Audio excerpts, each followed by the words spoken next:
Companheiros se inscreveram aqui na lista que eu tenho. Brandão, o próximo, Gil, Júnior, Ângela, Glória, Alex, Orlando, Moacir e Wellington. Deixei alguém de fora. Passamos o intervalo, 15 minutos e retornamos. Obrigado.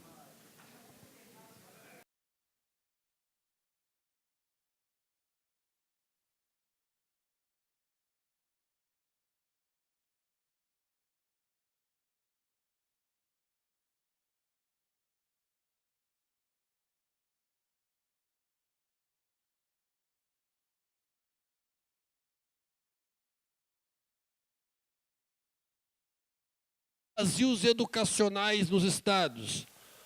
O que está lá? Regiões de baixo índice, baixo IDH. Regiões onde você tem dificuldade de implementação dos espaços educacionais. E tem lá uma série de parâmetros colocados lá.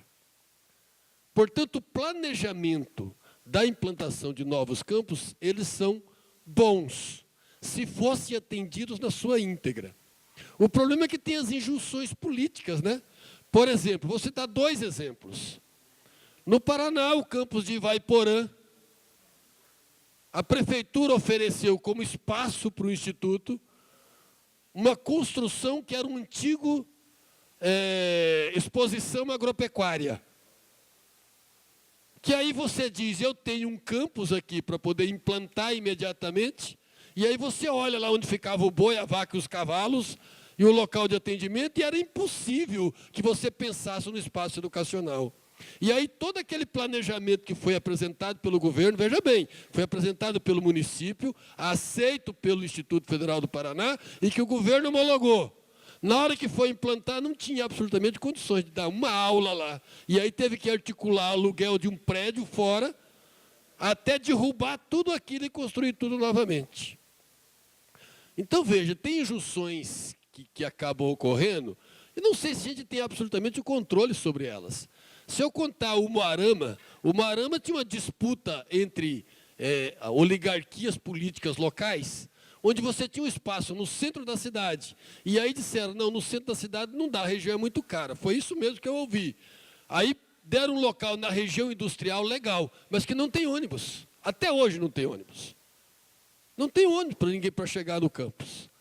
Não é relativamente perto, mas faz parte daqueles campos que não é uma região ruim, mas que é onde está o campus, não tem ônibus para acesso para professores, funcionários e alunos. Bom, o que não acontece, tirando essas questões mais gerais?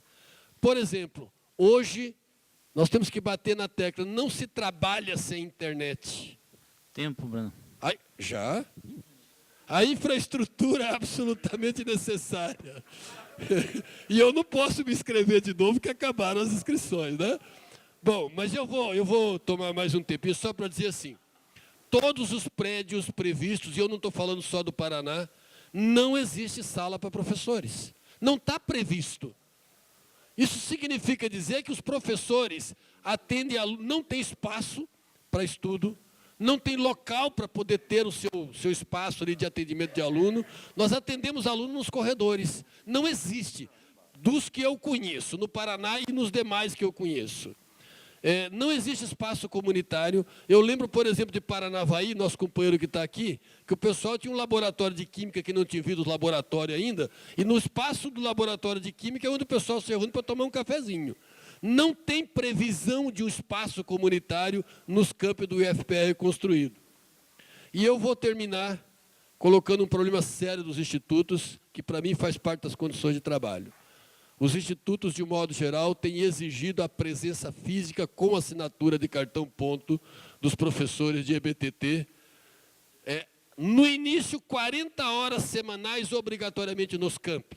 Hoje está mais flexibilizado, mas em média, entre 24 e 30 horas de obrigatoriedade de assinatura de cartão ponto nas instituições. Bom, quer discutir cartão ponto, eu não tenho tempo para falar muito sobre isso, mas eu imagino e gostaria de dizer o absurdo que é você exigir a presença do professor né? Assim, com toda esta falta de infraestrutura, e mesmo que tivesse as infraestruturas, a validação do trabalho docente com a carga horária que você tem fora do local de trabalho que todo professor tem. Então, isso eu quero que seja pautado como debate com o governo. Obrigado. Desculpe, eu estourei o tempo. A mesa recebeu um pedido aqui do professor Bosco para fazer uma despedida aqui, enquanto o Brandão está interditado, então eu estou assumindo aqui. Pessoal, boa tarde. Não, é o seguinte, é só pedir desculpa a todos os delegados aqui presentes. Eu vou ter realmente que voltar, né, para o Rio Grande do Norte daqui a meia hora, porque uma das características da movimento sindical do PROIF não é o fato da gente ter cabelo branco, não, a maioria, é também. Mas é o fato de que a gente está coordenando pós, está dando aula, etc. Amanhã eu tomo posse no segundo mandato, estou com uma reunião da ABA no Rio Grande do Norte com umas 4.000 pessoas e um encontro internacional do Max Weber, então tenho que estar amanhã em Natal. Desejo um bom oportunidade de encontro a todos, e até amanhã. Axé.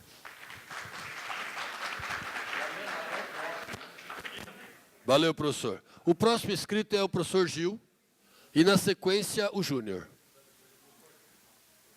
Gil Vicente. Gil Vicente Júnior, depois Ângela, Glória, Alex, Moacir, Wellington, Diego e Pedro. O Diego e o Pedro, o Orlando, sim, eu pulei, depois do Alex é o Orlando. Deixa eu só comunicar à plenária que o Pedro e o Diego pediram para botar o nome, eu estou acatando se a plenária não tiver qualquer, apesar de a gente tinha fechado as inscrições. A Maria Luísa está pedindo para se inscrever, é isso? Ok, bota na lista ou você quer fazer agora? Não, põe na lista, Maria Luísa, e você fala depois. Bom, eu aviso então, por favor. Ok. Alerta. Professores, como vocês sabem, eu sou presidente da Durgs. E nós temos a nossa revista Diverso, do qual nós orgulhamos muito. Para evitar alguns mal-entendidos, como eu ouvi agora no nosso coffee break, eu gostaria que vocês lessem a nossa edição 206, que está online. 206, Lúcio? Onde tem a reportagem que o professor Eduardo citou, a matéria que ele citou sobre a situação das IFES. Nessa matéria foram ouvidos os professores das instituições, foi ouvido tanto os professores das IFES, quanto os professores da UFSPA, como os professores da URGS, ouçam, inclusive alguns dirigentes. Então, o que eles manifestaram é aquilo que neste plenário hoje as pessoas estão manifestando. Infelizmente, o que não foi do agrado nosso, e nem do professor Eduardo, que foi o que ele manifestou aqui, não foi conteúdo da matéria, porque a matéria está muito boa. O que a nós desagradou, inclusive nós já resolvemos essas questões junto com a nossa editora, foi a manchete da revista. A manchete que ela usou é que foi uma manchete que, inclusive, não está dentro da nossa política de trabalhar. Foi usada uma manchete assim bastante agressiva. Sobre essa questão das IFES, abre as porteiras, não tem situação, o Lúcio está vendo para mim ali quando foi, porque a nossa revista está na página, cada um pode acessar. Mas sobre o que foi colocado dentro da revista está muito bom. E no número seguinte, até a reitora do IFRS, ela se manifesta até mesmo de uma maneira bastante enfática, levada pela manchete. Mas a manchete em si, ficou uma manchete assim, tipo bombástica, e a coisa não foi por aí. Então, a matéria é uma fonte confiável, como toda a matéria nossa que é publicada na revista, mas, infelizmente, neste caso em particular, que é um caso tão sensível para nós, a jornalista acabou botando uma manchete que não foi assim de satisfatória para todos. Então, vejo que a manchete também é importante quando se faz uma matéria, obviamente. Então, é isso que eu gostaria de colocar, para que não ficasse a impressão, não vou ler mais a revista Diverso. Leiam, ela está na nossa página. Tá? Muito obrigada. E eu recebo ela lá para ler online, fisicamente. Professor Gil. Muito bem, então. Bom, vou continuar do momento em que eu parei, e eu vou fazer já uma proposta, não sei se vocês se lembram da minha fala anterior, mas enfim, né? Eu vou fazer a proposta baseada nela, porque não deu tempo, ficou cortada pelo meio. No fundo é assim, em relação a essa questão de condições de trabalho, qualidade e tal, problemas do Reúne. Primeiro, eu vou propor que a gente recupere aquele texto crítico que nós, o Proifes, aprovamos lá em 2007, né, e que aponta para uma série de problemas que, se resolvidos, se rediscutidos, como é que podem contribuir, não para resolver, mas pelo menos para encarar e ver quais foram as consequências daquele modelo de concepção, porque isso é um dos problemas do Reúne. É um problema de concepção mesmo, tem concepções equivocadas, que a gente disse que eram equivocadas e que precisam ser corrigidas. Então, é fácil mostrar agora, a partir da implementação daquelas concepções, como é que elas de fato deram no que a gente imaginou que fossem dar e, portanto, precisam ser corrigidas. Isso é uma primeira proposta. A segunda proposta é que os dados que o MEC nos dê passem a ser pontualizados por universidade, por campo, etc. e tal. Não adianta o MEC nos dar números globais. Uma coisa é dizer, colocamos não sei quantos mil professores mais, que é tudo verdade. Eu repito o que eu disse ontem, é muito bom que a gente tenha alguma coisa quando não tinha nada, mas será muito melhor que a gente tenha alguma coisa muito boa. E não chega. Essa é a diferença, quer dizer, não é que a gente não reconheça que houve um avanço, mas nós temos a obrigação de reconhecer que esse avanço vá até o ponto em que a gente acha que ele deve ir. Então, a segunda proposta é que a gente peça ao MEC os dados detalhados de quantos professores tem, quantos alunos tem, que estruturas existem em cada campus, em cada universidade. Não adianta ter um número global. É claro que o número global é muito melhor do que o anterior, mas eu quero saber do detalhe, porque é no detalhe que moram os problemas, e não no global. Em relação à questão, ainda em relação à questão de condições de trabalho, a gente tem que entender uma outra coisa. Nós estamos trabalhando disso, como todos da diretoria do Proifes sabem, todos aqui sabem também. Nós estamos trabalhando na questão de complementação para professores em locais de difícil lotação, mas nós temos que ter a seguinte compreensão também. Ao interiorizar as universidades, nós estamos comprando para a educação superior os problemas do Brasil. E o Brasil é profundamente diverso, é profundamente injusto.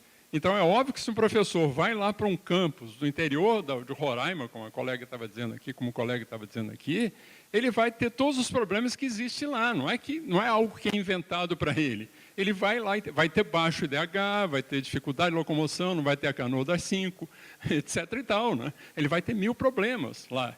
E esses problemas vão continuar existindo. E a gente tem que pensar como é que a gente faz para que ele continue lá. Mas esse é um problema que não é nosso do magistério superior, é um problema do país. Tem que ser entendido também quais são as limitações. Em relação aos outros dois assuntos que foram apresentados, eu achei muito legais tanto o texto do Remy quanto o texto do Wellington. O texto do Wellington ele fala de um problema muito importante, que eu sempre repito todas as vezes que eu posso, que é a inserção subalterna que nós, das economias periféricas, o Brasil é um exemplo delas, temos ao produzir conhecimento, da nossa inserção, via de regra, subalterna em relação à cadeia internacional de produção de conhecimento e as leis e pressões que existem nela para que a gente faça aqui conhecimento que não necessariamente nos interessa e porque, ao publicá-lo, a gente tenha a moeda de troca, ao publicá-lo em revistas internacionais, a gente tenha benesses que não teria se não fizesse assim. Enquanto que, muitas vezes, publicações e produção de conhecimento ligado aos problemas que interessam o país, a educação, a saúde, mesmo conhecimento geral, etc. e tal, não tem a mesma pontuação e a mesma vinculação. Então, é um problema sério a gente tentar fazer essa descolação. O outro artigo do Remy, que eu também achei muito interessante, toca em vários problemas. E aí, Remy, eu só queria contribuir com algumas sugestões. Quer dizer, claro que é importante os 30%, ele para o Centro-Oeste, Norte e Nordeste, mas tem um problema a mais nisso aí. Porque quando os 30% vão para o Centro-Oeste, por exemplo, dificilmente eles vão parar lá em Corumbá. Em geral, eles vão parar em Brasília. Quando eles vão para o Nordeste, dificilmente vão parar em alguma cidade do interior do Piauí. Eles vão parar em Recife. Então, tem um outro problema, além disso, que a gente devia estar preocupado, porque se a gente está pensando em interiorização, a gente está pensando em fixar os professores em todos os lugares do interior em que eles têm que ir. Então, a gente tem que garantir para que eles que têm uma carreira hoje boa que nós construímos, possam progredir, ser promovidos e progredir nessa carreira até o topo. Eles jamais vão conseguir fazer isso se eles estiverem num lugar que não tem condições de trabalho, que não tem bolsas, que não tem laboratórios, que não tem tudo que tem que ter para que eles possam progredir. Até porque eles não terão pós-graduação lá e, portanto, não cumprirão os critérios básicos mínimos que a gente vai usar para julgá-los. Em que eles não tiveram essas condições, mas vão ser julgados como se tivessem tido. Então, isso não é possível. Então, ou nós vamos criar e resolver esse problema. Então, é importante que você colocou aqui, mas a gente tem que, talvez ir um pouco mais além disso, né? Eu acho que disse essencialmente tudo o que eu queria. Obrigado. Muito bem. O tempo deu. Júnior, por favor. Não, deu 5 minutos e 20 segundos. Mais o tempo do Gil? Ok. Toda hora que eu faço alguma fala, depois eu tenho que vir aqui fazer uma outra. Mas eu quero retribuir, já tenho aqui uma produção. Já recebi um bilhete aí de uns nossos colegas aqui, falando da frase do Proifs, que vai ser na próxima capa, que colocou assim, ó, camisa rosa, chamado. Sair do armário porque cada um sabe a dor e a delícia de ser o que é, Júnior do Fiscar. Eu achei... Então, essa é eu falei, muita falta de sacanagem, né? Então, só que as edições são edições assim, que são uma forma muito perigosa, mas é muito divertida, né? A gente pode fazer... Bom, eu queria retomar e dar continuidade que a gente estava conversando a respeito das expansões e trazer o caso que está mais próximo, que é o caso onde a gente está. Apesar de eu ter conversado com vários colegas aqui e saber também das condições dele e dizer que também a gente não é insensível. Nós não podemos entrar na questão da disputa, vamos melhorar ali, é para todos, né? Isso é uma coisa que eu acho que não precisa nem estar falando, estou chovendo no molhado. Mas eu vou falar a visão que eu tenho da minha experiência, então eu posso falar com um pouco mais de propriedade. Eu achei fantástico quando o Isaías colocou lá na reunião como é que essa visão por cima, é como se tivesse um helicóptero passando, e nós pedimos para a Adriana Vesca, olha, monte uma comissão e venha visitar os campos. Né? Venha visitar o produto da expansão aí, né? E eu não sei se isso vazou de lá, deve ter vazado, porque começou a acelerar as coisas em Sorocaba, os prédios que estavam atrasados começaram a ser um pouquinho mais rápidos, não sei, pode ser uma percepção minha, mas começou a dar uma acelerada. Então, isso me trouxe o seguinte questionamento, né? Olha, o dinheiro que o governo disponibilizou aqui, é bastante dinheiro, ele foi limitado ou realmente ele foi liberado, mas não chegou onde tinha que chegar? Será? Porque, olha só, o ex-prefeito de Sorocaba, o Vitor Lippe, ele é candidato agora a deputado federal. Ele é um entusiasta com a Universidade Federal de São Carlos, campus Sorocaba. E me disseram, eu tenho contato com ele, que ele está mais entusiasmado ainda com a ideia da Universidade Federal de Sorocaba. Que talvez acho que vai ser até pauta da campanha dele. E todos nós que sabemos que o PSDB, ele é a oposição do PT, e que o PSDB, em Sorocaba, com o orçamento da cidade de Sorocaba de 2 bilhões, investiu 21 milhões, enquanto a universidade, enquanto o governo federal, que assim diz a universidade, tinha investido 17. Estranho isso, né? Ficou uma coisa assim, me chamou assim, eu quando me colocaram apresentaram esses dados, eu fiquei sem argumento, porque acho que a maioria que sabe qual é a minha posição em relação a isso. Em termos de... Não quero trazer o tema partidário, mas sabe que... Aí você fica... Pô, não tem um contra-argumento. Aí o que aconteceu?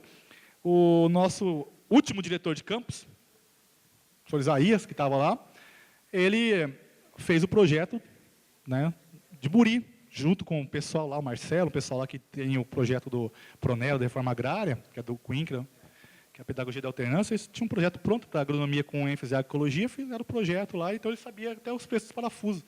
Ele fez um levantamento e fez um projeto de repactuação. Hoje a gente tem mais 18 milhões pela repactuação, porque o argumento que o reitor levou para o ministro da Educação foi, olha, o PSDB investiu mais que vocês. Não sei se ele falou isso para a gente, não sei se é verdade, porque talvez o governo ache que mandou uma fatia maior, mas não sabe.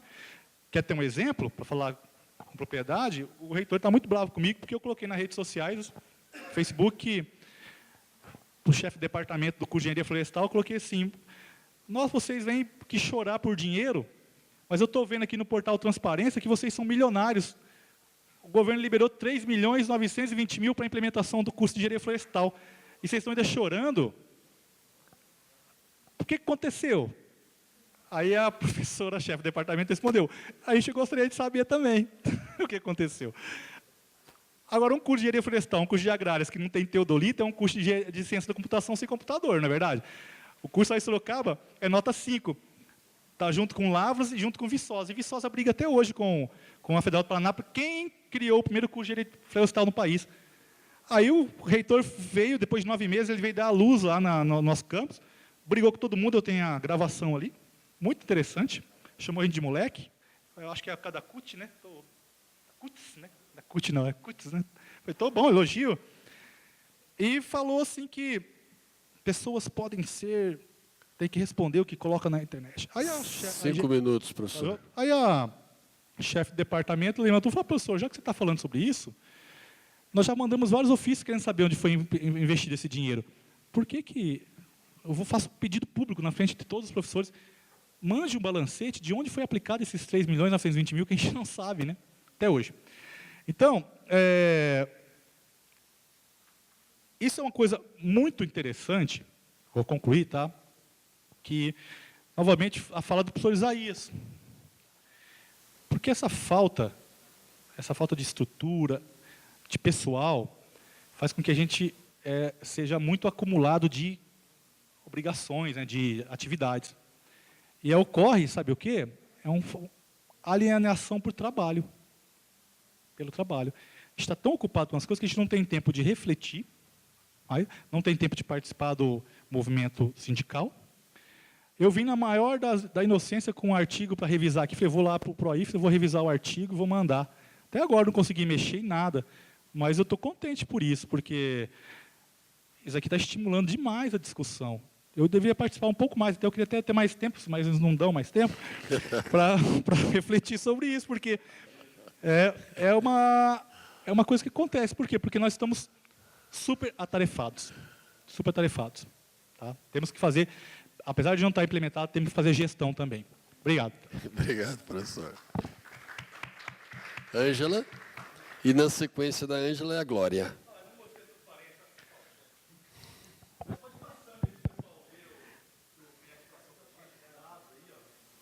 Bom, boa tarde a todos e a todas, né? Então, assim, eu fui provocada pela colocação de professor Lúcio, né, também.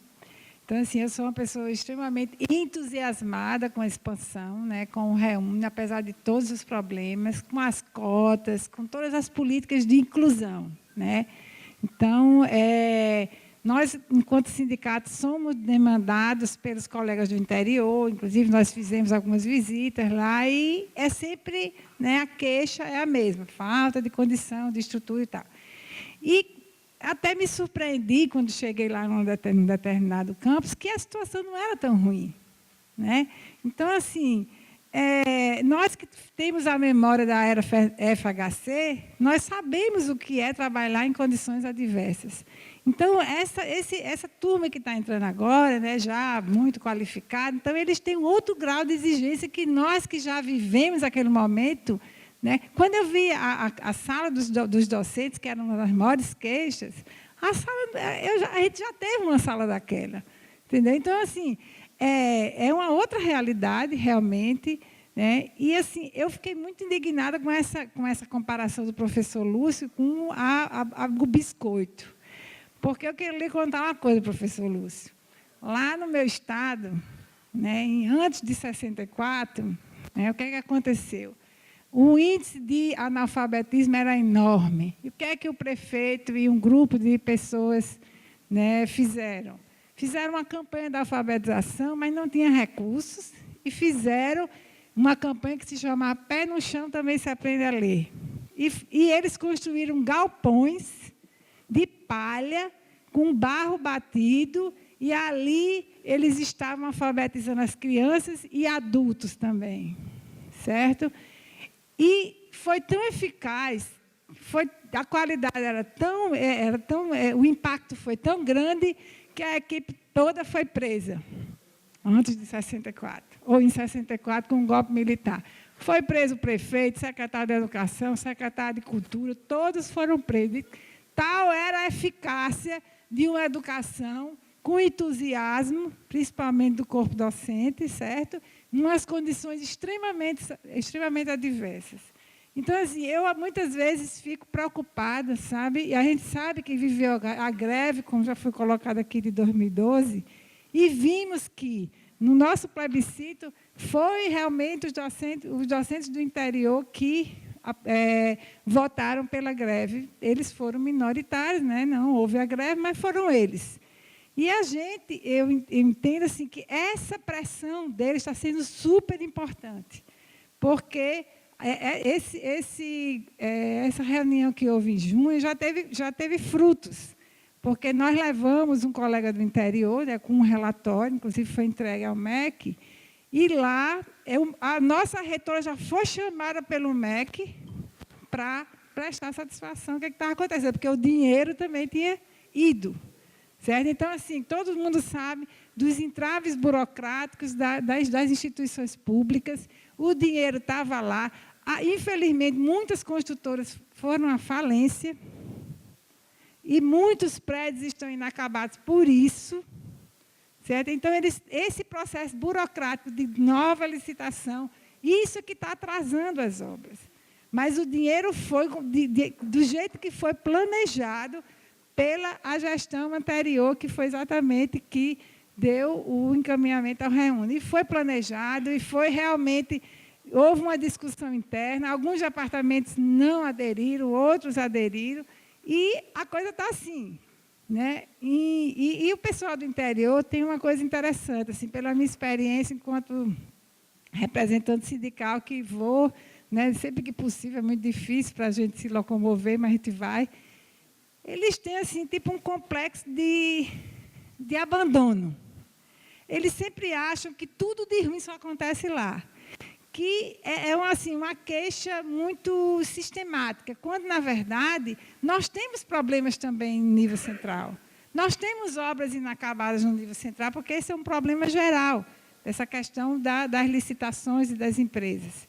Então, assim, no departamento de odontologia, passou 5 anos um prédio inacabado. Então, quer dizer, não é um problema só do interior, mas a impressão que dá é que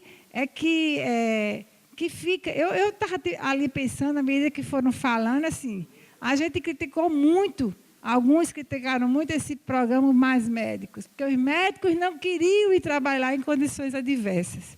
Eu estou vendo a hora o governo ter que importar professor, porque o professor também não quer trabalhar em condições adversas. Já pensou se isso acontecer?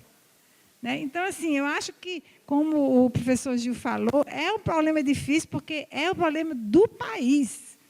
E precisa ter um pouco de paciência histórica, porque, realmente, é muito estratégico para o interior do país uma universidade. Então, a gente tem que pensar também, nesse ponto de vista mais macro, de que o papel da gente, nesse momento, é de ajudar, né, estrategicamente ao país. Eu gostei muito da sua colocação. 5 minutos, professora. E, então, só para concluir, eu acho que a gente tem que ter essa visão mais geral enquanto nação brasileira, e o papel estratégico da universidade. Essa interiorização é fundamental, e que a gente tem que fazer a crítica com muito cuidado, porque a gente sabe que essa crítica já foi muito bem utilizada por uma oposição que é destrutiva e que não tem nada de propositivo. Certo? Obrigado. Antes de passar para a Glória, Gil, só para a secretaria aqui, você tinha feito 3 propostas. Uma que era aquela questão de informações detalhadas do MEC, a questão da recuperação do texto original, e a terceira, você falou de difícil lotação, mas não explicitou legal.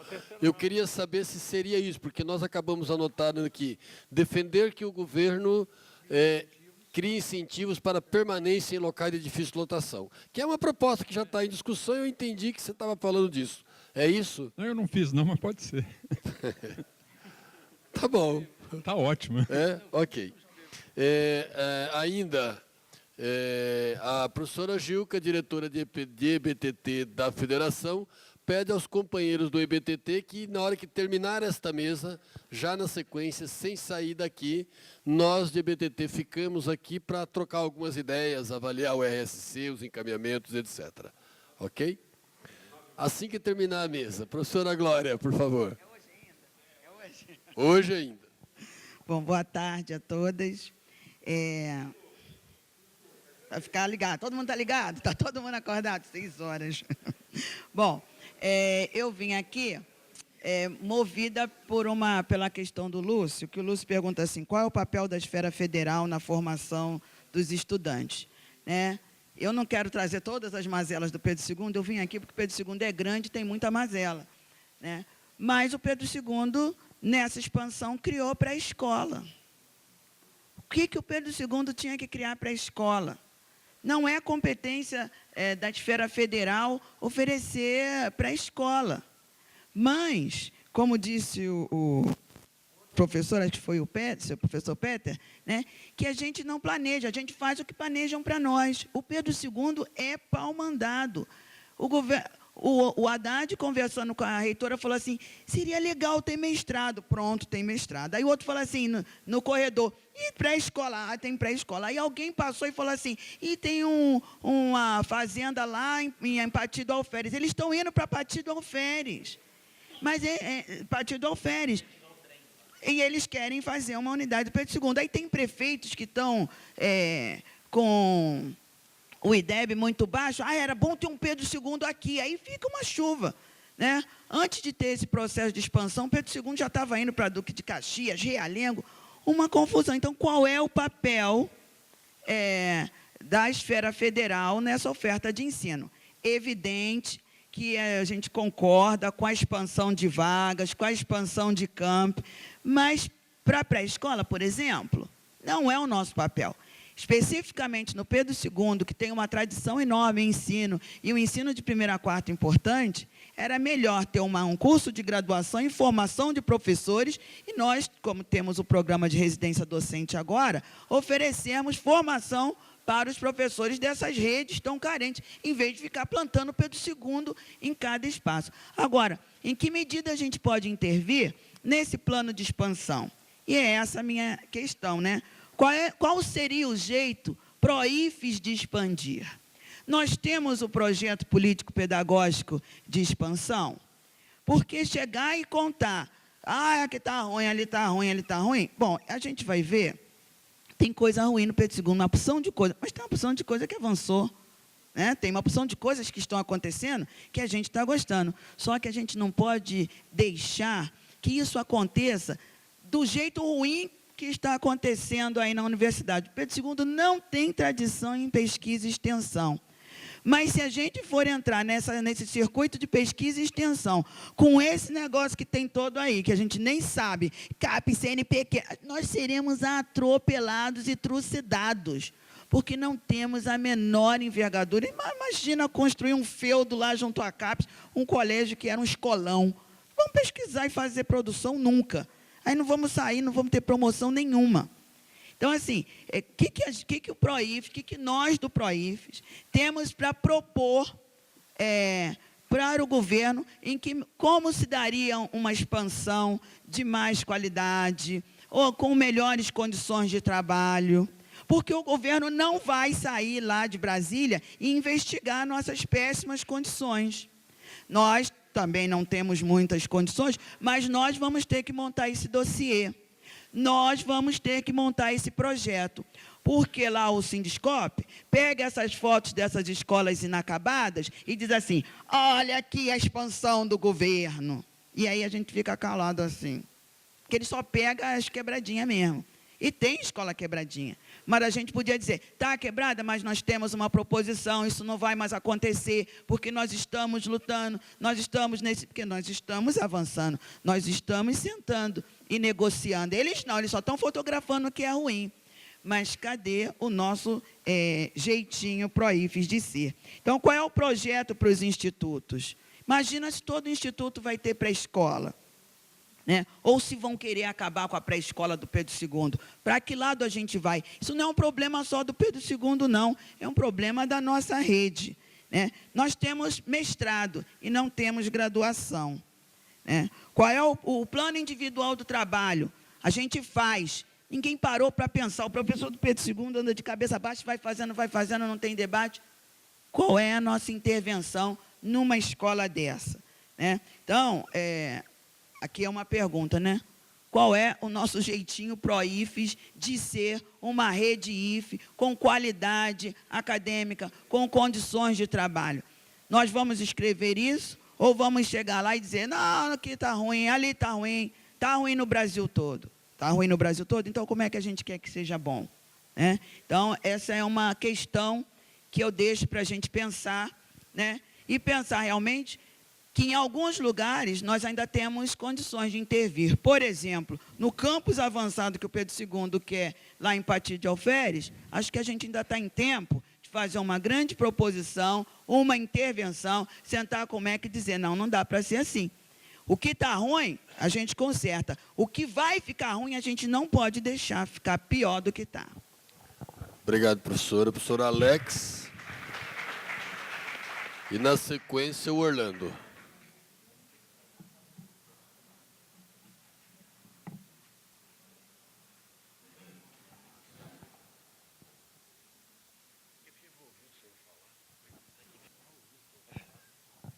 Bom, boa tarde aos humanos presentes.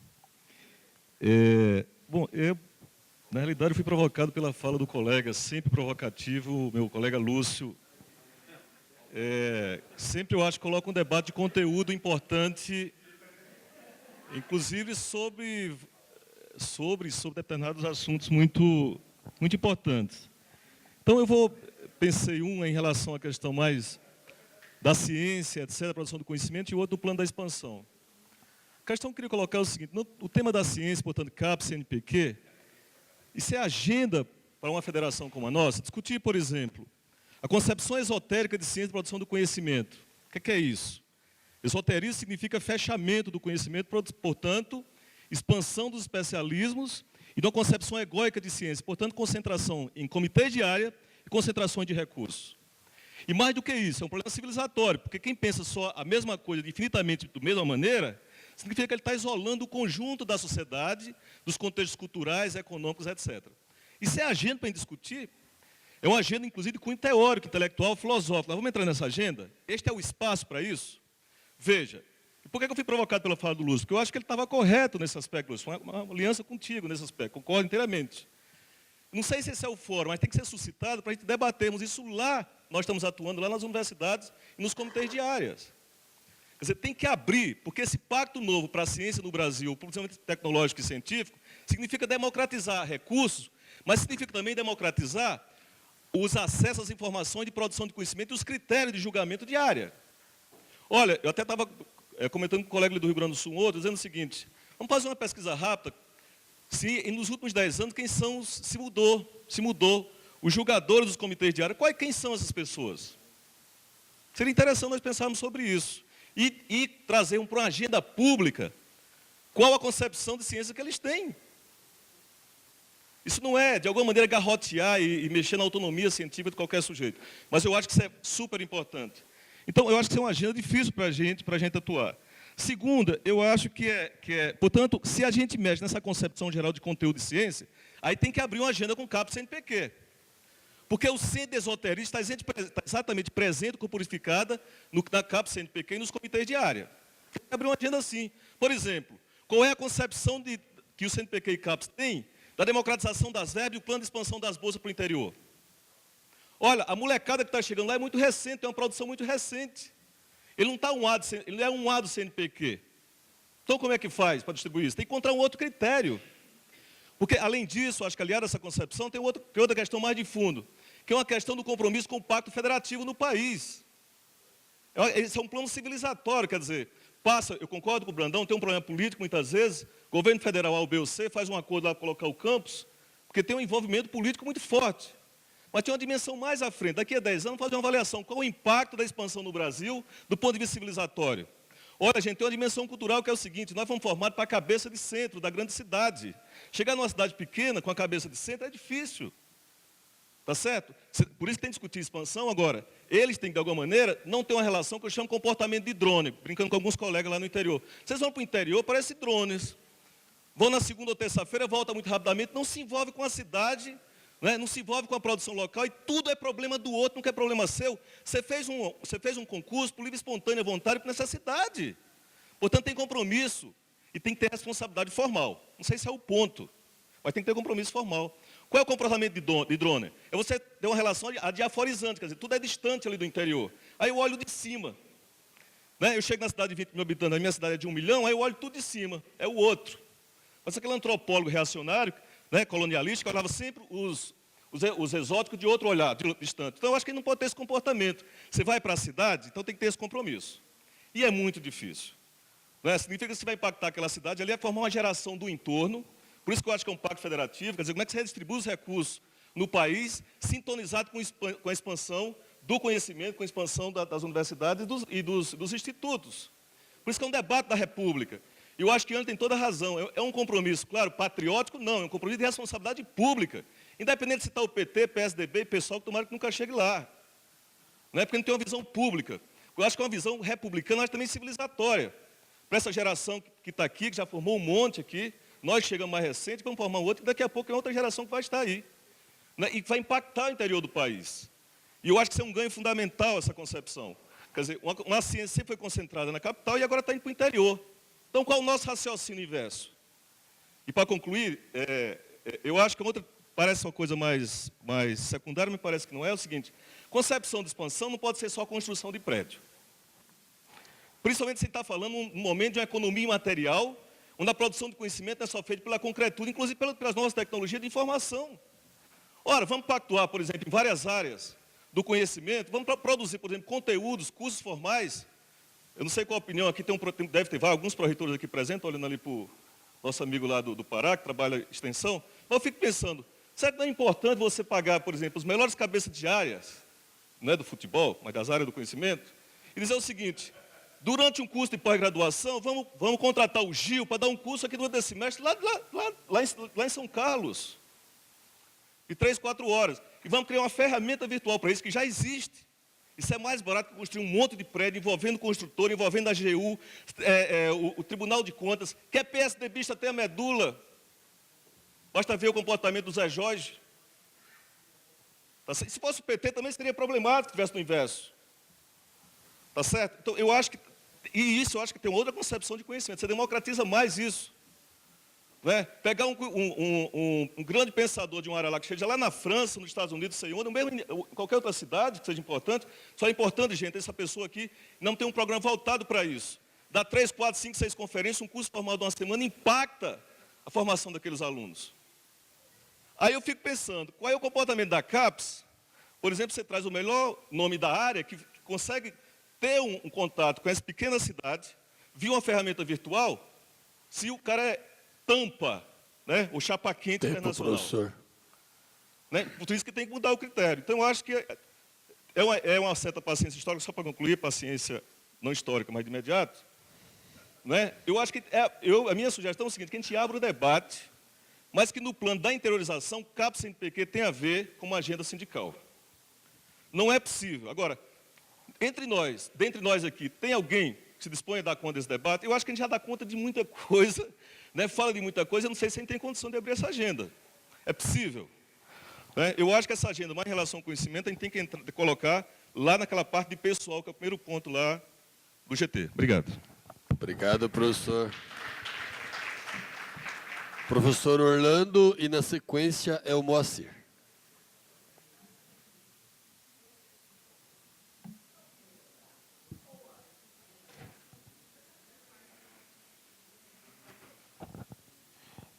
Eu gostei muito quando a menina do Rio, na Colégio Pedro II, Glória, fala sobre o jeito Proifes de ser, que tem uns outros jeitos que eu não estou mais aguentando, né?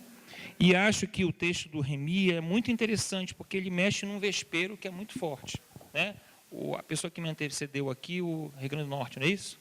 Acho que é muito interessante a fala, porque eu acho que tem algumas coisas que estão colocadas sobre, por exemplo, essas castas.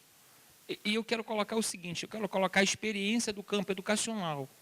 No campo da educação, na área que eu trabalho, né? O setor é um setor que tem uma casta de pessoas. Por exemplo, nós temos algumas entidades que são bastante fortes, né? As entidades top, as entidades A, classificadas com revistas A.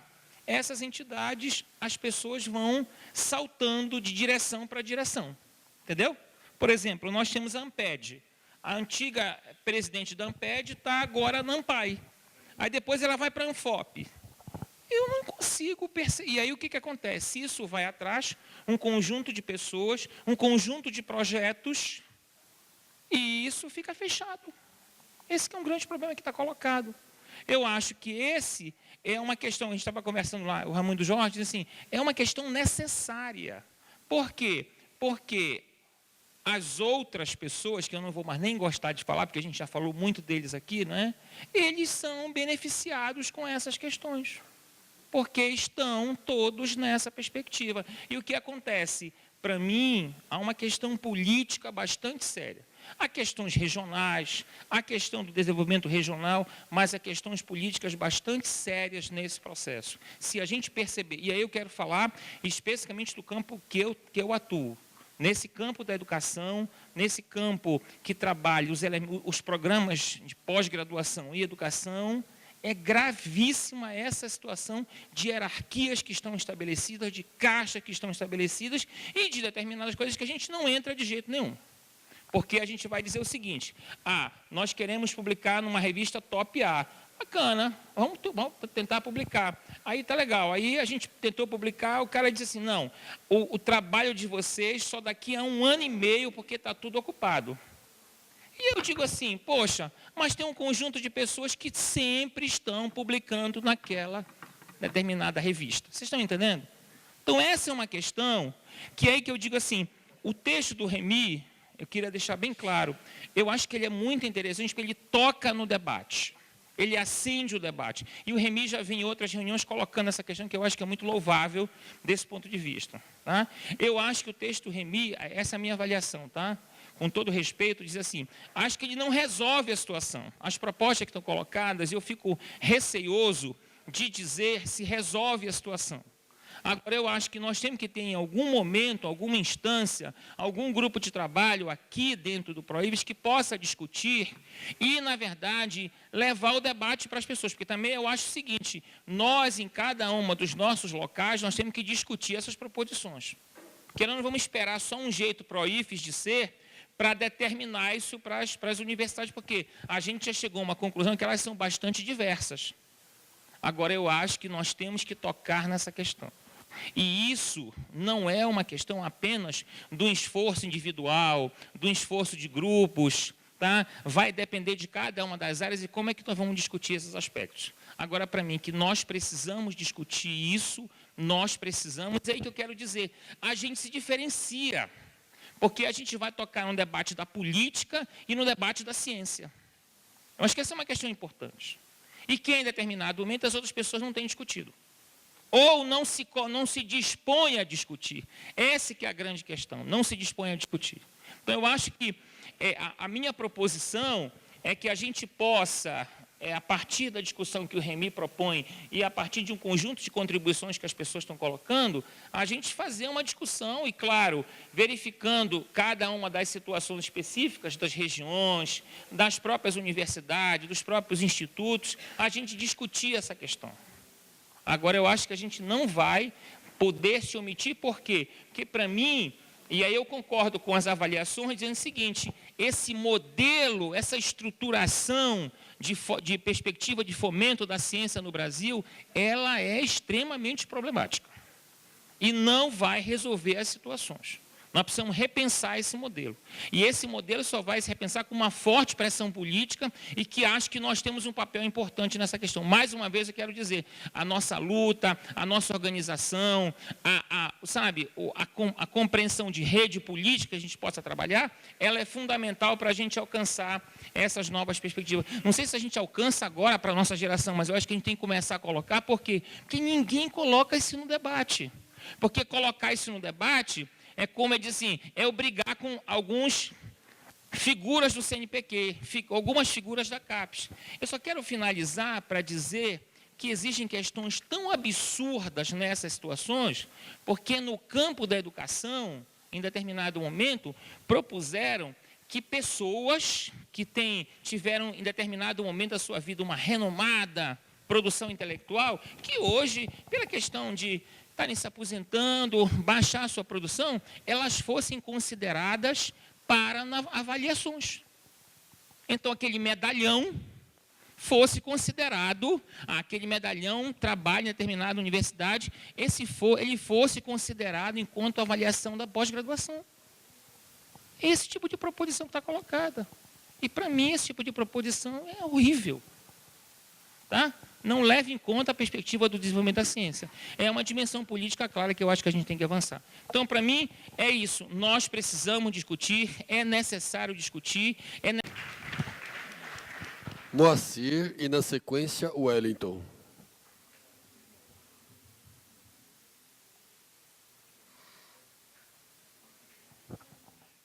Antes de mais nada, eu concordo com o professor que ele levantou um aspecto importante que faz parte aqui da minha listinha, que o problema científico também é um problema político, né? Tem a ver com os comitês, com as avaliações, com as estruturas. É um problema muito complicado, isso aí tem que pensar de fato. Mas eu queria, então, pulando esse assunto que já falou bastante, eu tinha até colocado aqui, falar um pouco da experiência na área da física, assim, que tem um texto mais do mesmo, que é um resumo desses problemas, né? Mas eu, pulando esse assunto, eu vou entrar no critério de avaliação. Como é que a gente usa, quais são os critérios de avaliação que a gente usa para fazer a avaliação da produção de um pesquisador? Não é produção só científica, né? Isso muda de local para local, porque cada região tem sua necessidade, que é muito específica, né? Você vê, quando eu saí de São Paulo, fui para Corumbá, eu não vou fazer mais depoimento, que já tem bastante, mas eu vou acrescentar só essa informação. Você muda completamente o seu universo local. Você vai viver com uma cidade, saiu de uma cidade de alguns milhões para uma cidade de 90 mil pessoas, a realidade mexe bastante. Então, isso é um problema bastante complexo. Mas a gente continua produzindo lá, a gente continua produzindo um conhecimento, tendo uma ação que tem sua repercussão local, né? Mas isso aparece aonde, né? Então, existem critérios de avaliação, não sei como são feitos nas todas as universidades, mas na nossa é levado bastante a sério os critérios de progressão do CIADOC, não sei como é que se chama. Esses critérios de progressão, nele existe toda a atividade que a gente está fazendo. E eles levam tanto a sério que a gente tem que documentar com a cópia daquilo que você disse que fez. Você fez um trabalho, então você tira uma cópia do trabalho e coloca junto. Você disse que tem 3 alunos de iniciação científica, você vai lá colocar o nome dos alunos e vai dizer que está no seu lápis. Se não tiver no seu lápis, você vai pegar o boletim de serviço da universidade que foi publicado a lista de seus alunos, para provar que de fato você tem. Então, se esses critérios que dá trabalho à avaliação da gente, a gente termina dividindo no tripé, né, a parte de pesquisa, ensino e extensão, a gente tem muito item para preencher aquilo ali e no final a gente vê quantos pontos tem. Agora, eles fizeram um esforço macroscópico a nível de informática para importar a maioria dos dados da parte de ensino para já vir parcialmente, que dava um trabalho também confirmar que a gente estava dando tantas horas de aula em tantos cursos. Então, eles estão informatizando bastante, já migra diretamente o arquivo do seu LATS, já cai direto na avaliação. Então, eles estão tentando agilizar para que a avaliação seja menos onerosa em termos de tempo para nós, que já são bastante ocupados. Então, mas por que eu estou falando isso? Porque essa avaliação só serve para a nossa progressão.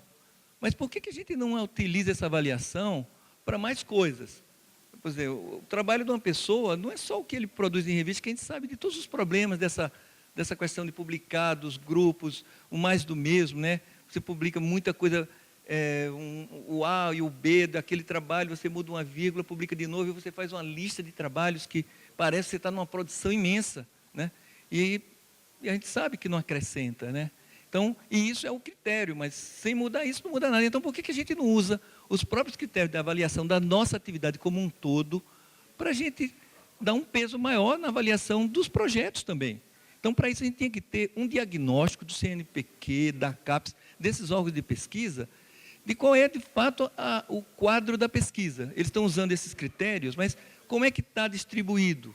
Tinha que ter um diagnóstico assim, detalhado disso aí, para a gente ter acesso a como essas informações estão sendo gestadas, né? E aí, a partir daí, a gente expandir esse critério de avaliação para completar a atividade do pesquisador, porque se toda universidade fala isso, você vai lá no programa e diz, tem que contemplar o tripé, pesquisa, extensão e ensino. Mas na hora de avaliar a pesquisa, vai só a publicação do cara. Então, o aluno que eu formo em iniciação científica, eu não estou fazendo pesquisa, não, porque eu estou investindo nele, o tempo que eu perco na montagem de um laboratório. Eu passei 6 anos para montar o laboratório que a gente está lá, desde que eu mudei de Corumbá para Campo Grande. Nesses 6 anos, a minha produtividade foi lá embaixo. Todo mundo sabe o que é montar um laboratório, o trabalho que dá. Eu não existo mais para o CNPq, pessoal. Para a CAPES, eu não existo. Entendeu? Além do mais, estou numa universidade periférica, numa universidade que tem um peso pequeno. Quer dizer, a gente tem um relativo peso, né? Mas quando você para de publicar, você já some. Né? Esse artigo mais do mesmo, foram uns pesquisadores da França que eles denunciaram esse fato. Se um pesquisador, por mais que ele esteja produzindo, se ele passar 3 anos sem produzir, ele deixa de existir para a pesquisa. Né? Então, esse critério é muito tirano. E a gente sabe que para mudar, ele passou 3 anos sem publicar, mas o que ele está fazendo? Aí ele fez um laboratório. Né? Então, isso é uma coisa importante. Esse laboratório, qual é a perspectiva de produção desse laboratório? Em que área que ele está investindo? É uma coisa nova? É uma contribuição importante para o país? Isso tem que ter um peso também, né? Claro. Então, e um outro ponto que eu queria falar é que, quando pensa em expansão, já falaram aqui, achei ótimo que a pessoa falou antes, já tinha anotado aqui, a expansão, eu vou dar um exemplo. Quando se pensou no processo de sequenciamento genético, né, o Brasil e a Índia tiveram a mesma ideia ao mesmo tempo e se lançaram no projeto. Né? A Índia resolveu investir em infraestrutura física, montar um prédio, ele tem bastante gente, montar um prédio com tudo lá.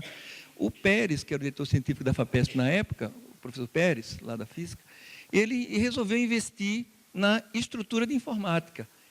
Já tem um monte de laboratório, ele criou uma estrutura para equipar esses laboratórios e integrá-los na informática.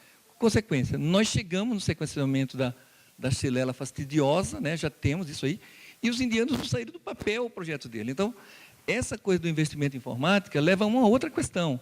Já se investiu muito em redes disso, redes daquilo, né? Que retorno a gente tem desse investimento que foi feito em redes, né? O que é que essas redes estão produzindo efetivamente de novidade e de conhecimento? E quanto se investiu e qual foi o benefício que isso gerou? Isso tem que ser avaliado também, e isso é uma informação importante para a gente repensar os outros passos. Infelizmente, essas informações ficam todas de posse dessas entidades, mas como entidade, como uma federação, o PROIFES, ele já tem alguma autoridade para chegar lá, nós queremos esse relatório, a gente quer ver isso aí, como é que está, como que vocês estão avaliando isso aí, né?